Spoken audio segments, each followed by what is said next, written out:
To Spirit Portal. Thanks for being here with me today. Today, I want to talk about mediumship and our soul's journey to working with spirit and what that means. And in doing so today, I have been working on some of my lesson plans for my 7-week series that I teach. And I felt inspired to share a little bit of my first lesson plan because it is not about the mechanics of mediumship so much, but it is about the essence of mediumship, in the way that I feel about it and teach it, and how to grow continually as a medium, and how to start off with really understanding why I, yours truly, feels it is so important. I just am going to read a little bit about some of the things that I've been writing. What is journeying with spirit? When you hear me speak these words, where does your mind or your heart carry you? Does it carry you far away? To a magical realm, to a vision of an otherworldly place or otherworldly beings, of mystery and magic and ghosts? What if I said it all begins inside of you? What if I said that you are both the lock and the key, and even more so, the door itself? And you indeed are the true portal, that you don't have to reach outside of yourself, that it all begins internally.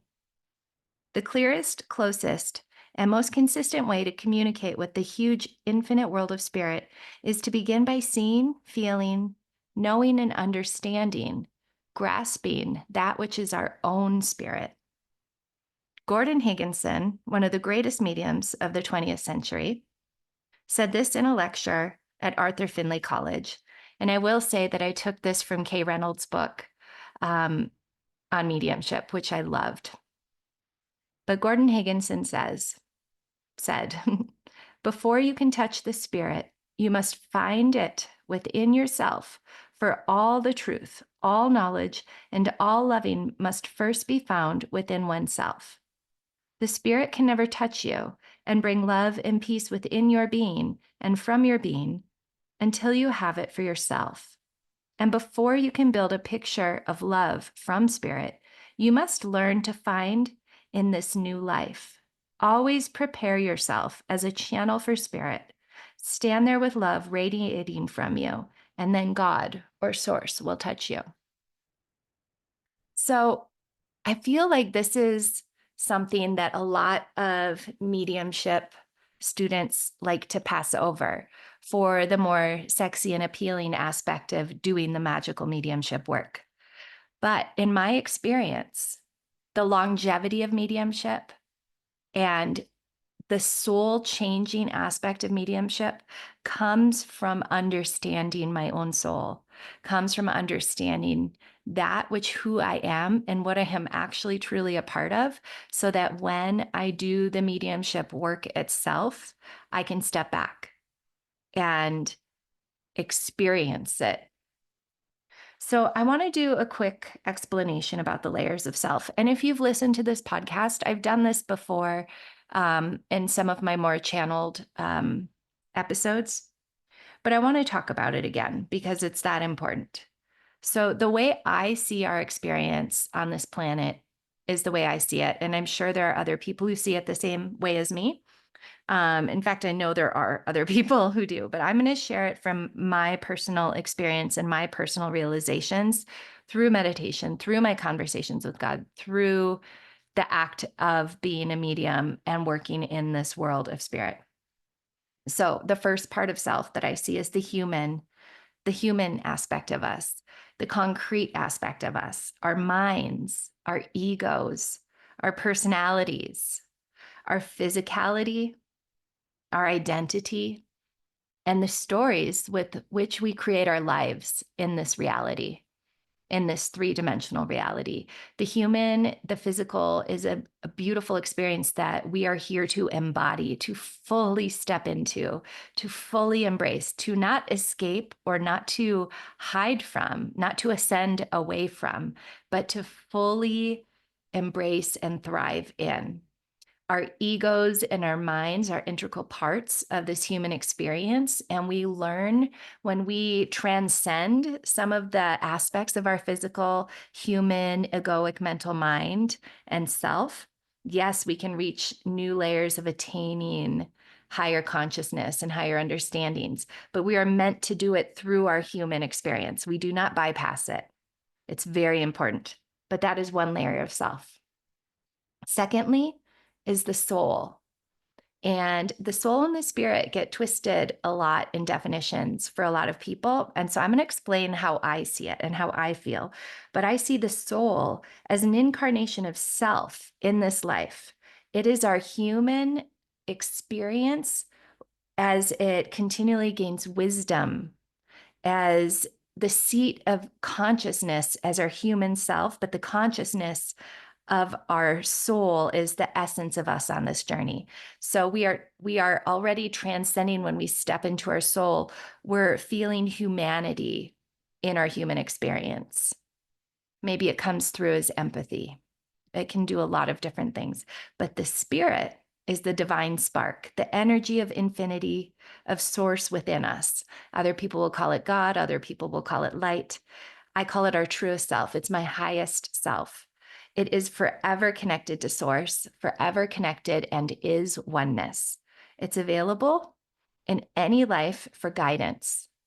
You know, when you do a meditation to your higher self, that's who you're talking to, your spirit. So it's pure consciousness. Our spirit is the aspect of oneness that our human minds have a hard time adjusting our thoughts around. But I think of it like this: your soul is a drop of the ocean, a drop of water in the ocean, and spirit is the ocean itself. So when you are in your spirit, in your highest self form, you are deeply one, connected to the oneness of all spirit. So as a medium, I connect to souls. I'm connecting to the souls that have left their human experience, yet they're more closely connected to their divine nature because they are not in the constraints of their mind or of their body or of their ego or identity or stories. But I'm connecting to the souls of those who are no longer in their bodies. So Grandpa Joe, who recently had a heart attack and passed away, and he comes in a mediumship reading. I'm not connecting to Grandpa Joe just in his human and his mind, but I'm connecting to his soul as it encompasses time, as it transcends time, as it transcends the human aspect, but it carries some of that identity with it. And the most beautiful things are when I connect to the spirit, when that spirit is present and the aspect of their divinity comes through. It doesn't always work that way. Sometimes I'm connecting to the soul because they need to heal some of the wounds that they left on earth.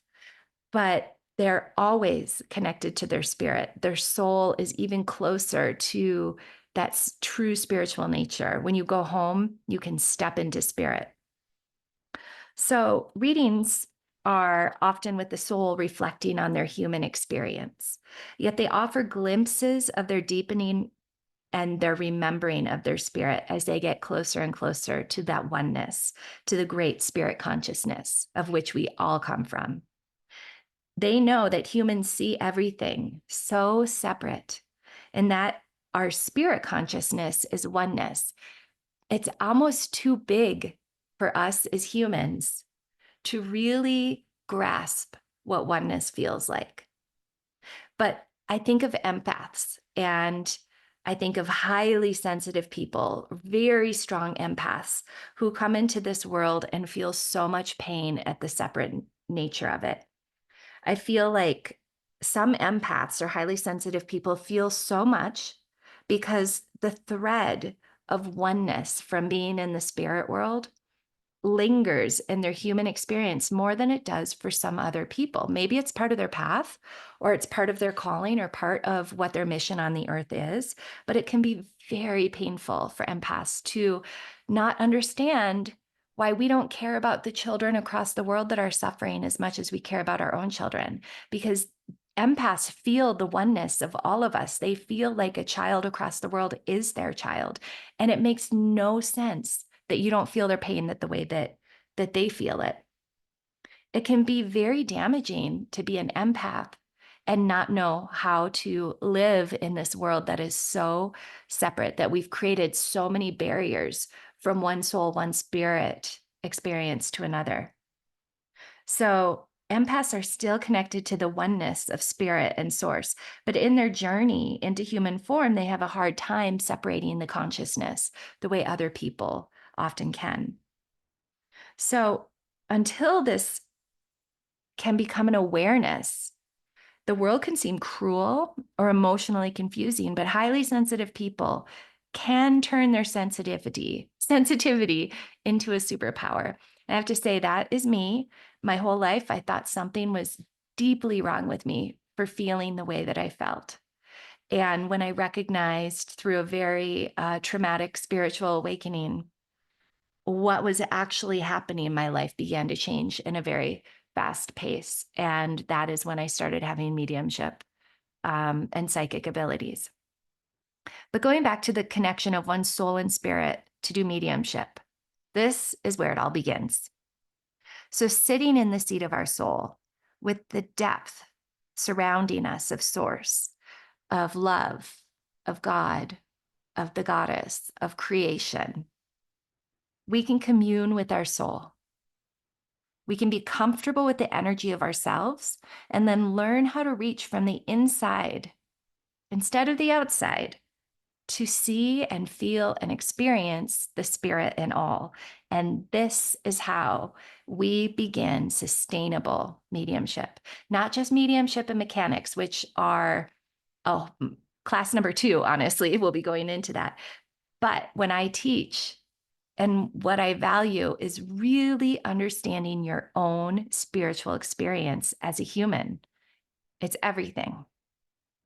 So when you get comfortable with sensing all of yourselves, your human soul spirit, equally, it becomes immensely easier to sense the essence of those of us around us who are not in their bodies, who you want to talk to, who we can talk to, where the thread of life carries us all in the same pattern.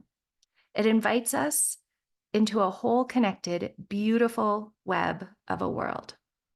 And that is what I wanted to share today about mediumship and about the beginning of this journey and why I believe that anybody can be a medium.